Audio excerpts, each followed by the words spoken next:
Shalom, selamat pagi saudaraku yang dikasihi oleh Tuhan Yesus Kristus. Mari kita siapkan hati kita, lalu kita akan masuk dalam doa syukur pagi ini. Dan biarlah doa pagi hari ini boleh menjadi berkat bagi kehidupan kita.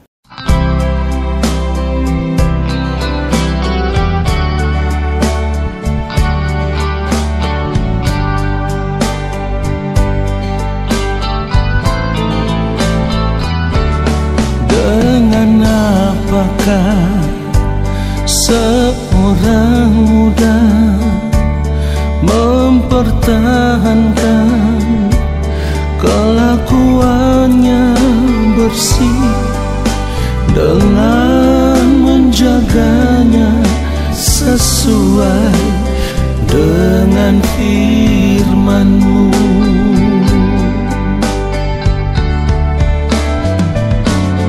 Dengan apakah seorang muda mempertahankan kelakuannya bersih dengan menjaganya sesuai dengan firman-Mu?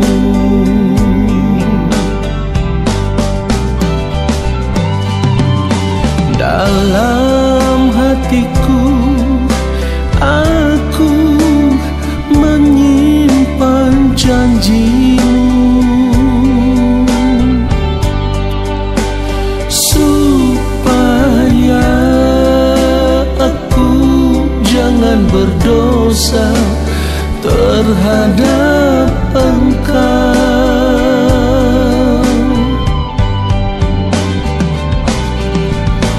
Dalam hatiku aku menyimpan janji-Mu, supaya aku jangan berdosa terhadap Engkau.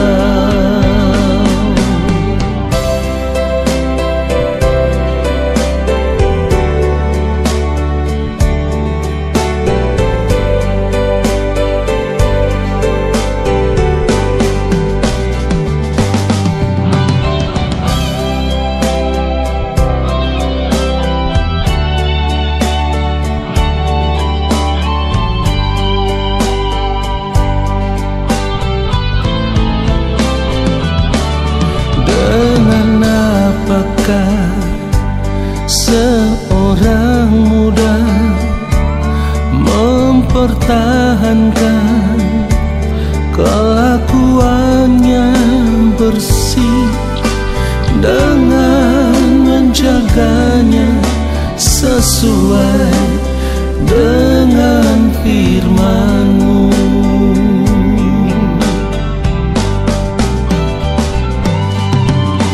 Dalam hatiku aku menyimpan janji-Mu, supaya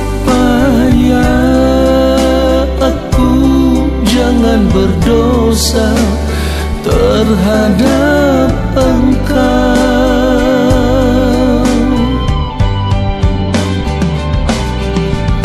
Dalam hatiku aku menyimpan janji-Mu, supaya aku jangan berdosa terhadap Engkau. Supaya aku jangan berdosa terhadap Engkau.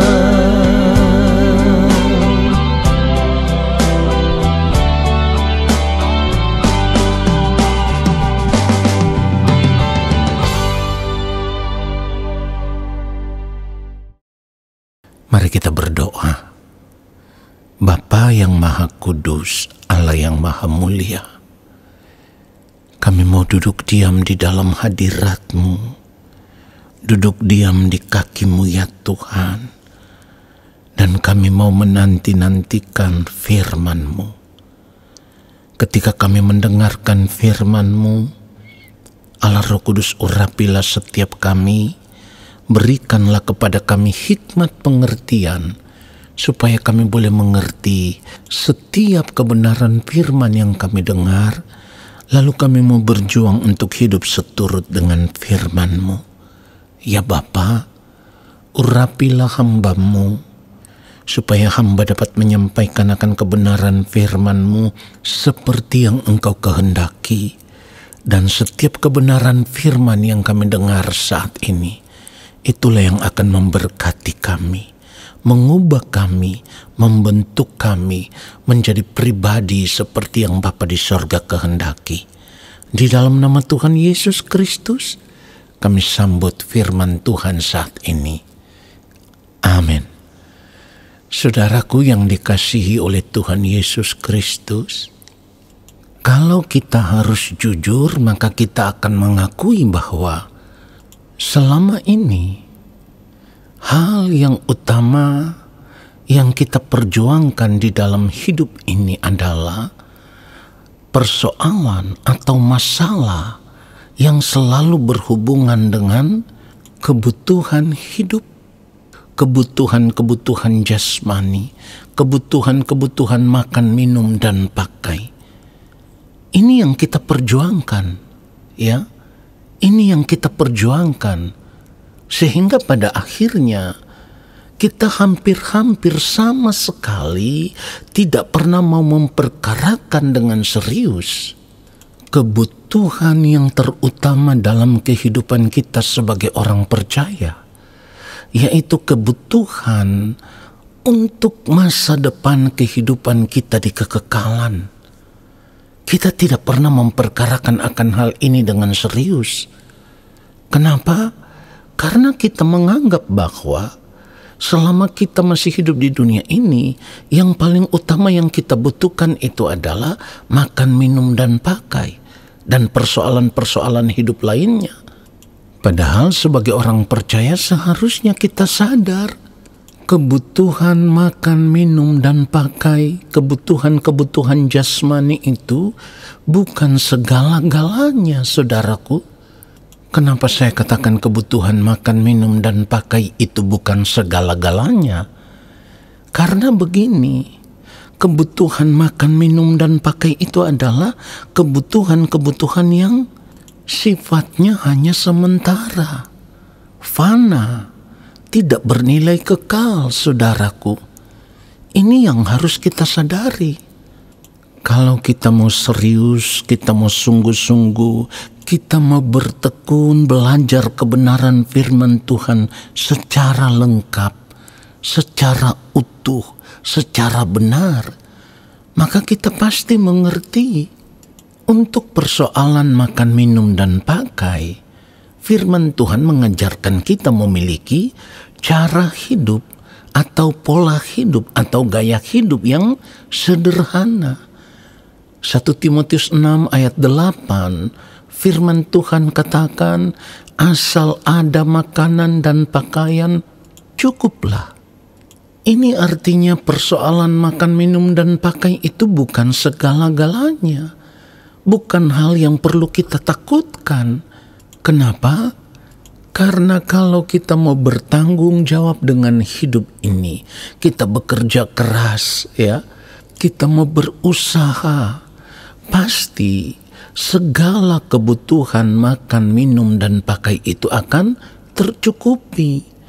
Bahkan kalau kita membaca kebenaran firman Tuhan yang lain dikatakan, cukupkanlah dirimu dengan apa yang ada padamu.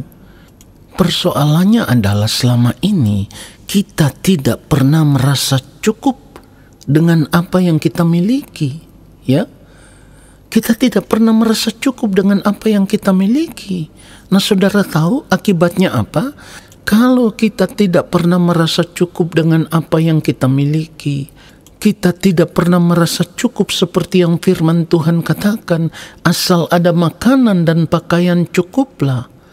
Pada akhirnya saudaraku, kita tidak pernah mengarahkan fokus hidup kita kepada tujuan hidup yang sesungguhnya, yaitu kita tidak pernah mengarahkan fokus hidup kita kepada kehidupan kekal. Itulah kenapa saya katakan di awal tadi, pergumulan makan, minum, dan pakai itu bukan pergumulan yang utama di dalam kehidupan kita sebagai orang percaya. Pergumulan yang utama di dalam hidup orang percaya adalah pergumulan untuk masa depan kehidupan kita di kekekalan. Karena hidup di kekekalan itu adalah hidup yang sesungguhnya. Oleh sebab itu kita harus benar-benar serius memperkarakan akan hal ini, karena kalau kita tidak serius memperkarakan akan hal ini, maka suatu saat nanti ketika berada di balik kematian, jika kehidupan kita ditemukan tidak seperti yang dikehendaki oleh Allah Bapa di sorga, atau dengan kata lain, kalau kehidupan kita tidak ditemukan berkenan di hadapan Allah Bapa di sorga, maka seperti yang firman Tuhan katakan di dalam Matius 7 ayat 21, bukan setiap orang yang berseru kepadaku Tuhan, Tuhan akan masuk ke dalam kerajaan sorga, melainkan dia yang melakukan kehendak Bapakku yang di sorga. Ini artinya kalau kita tidak berjuang untuk hidup benar di hadapan Tuhan, artinya hidup melakukan kehendak Allah Bapa di sorga, menjaga kesucian, kekudusan, kebenaran hidup kita, dapat dipastikan kehidupan kita tidak berkenan di hadapan Allah. Kalau kehidupan kita tidak berkenan, maka Allah Bapa di sorga akan berterus terang kalau Allah Bapa di sorga tidak pernah mengenal kita. Jadi sebagai orang percaya kita tidak boleh merasa aman, ya. Merasa aman karena kita tahu di dalam Kristus kita sudah menerima anugerah keselamatan. Saudaraku, dengar ini. Anugerah keselamatan yang kita terima di dalam Kristus itu adalah tanggung jawab, supaya kita tetap mengerjakan keselamatan itu dengan takut dan gentar selama kita masih hidup di dunia ini. Kenapa? Karena kita harus benar-benar menyadari tidak semua orang yang terpanggil di dalam Kristus akan secara otomatis diterima di dalam kerajaan sorga. Ingat ini, firman Tuhan katakan begini, kalau kita membaca Matius 22 ayat 14, sebab banyak yang dipanggil tetapi sedikit yang dipilih. Kebenaran firman Tuhan ini menunjukkan kepada kita bahwa tidak cukup kita hanya menjadi orang Kristen, menjadi orang percaya. Tidak cukup kita hanya rajin ke gereja setiap hari Minggu, tetapi kita tidak pernah berubah menjadi pribadi seperti yang dikehendaki Allah. Maka dapat dipastikan masa depan kehidupan kita pun ada di dalam bahaya. Jadi ingat ini. Kalau kita ingin supaya masa depan kehidupan kita ada di dalam keadaan yang aman, maka satu hal yang harus kita lakukan di dalam hidup ini adalah selama kita hidup di dunia ini, kita hanya mau hidup untuk melakukan kehendak Allah Bapa di sorga saja. Kurang dari ini, kehidupan kita tidak berkenan. Ingat saudaraku, firman Tuhan katakan begini, 1 Yohanes 2 ayat 17, dan dunia ini sedang lenyap dengan keinginannya, tetapi orang yang melakukan kehendak Allah tetap hidup selama-lamanya.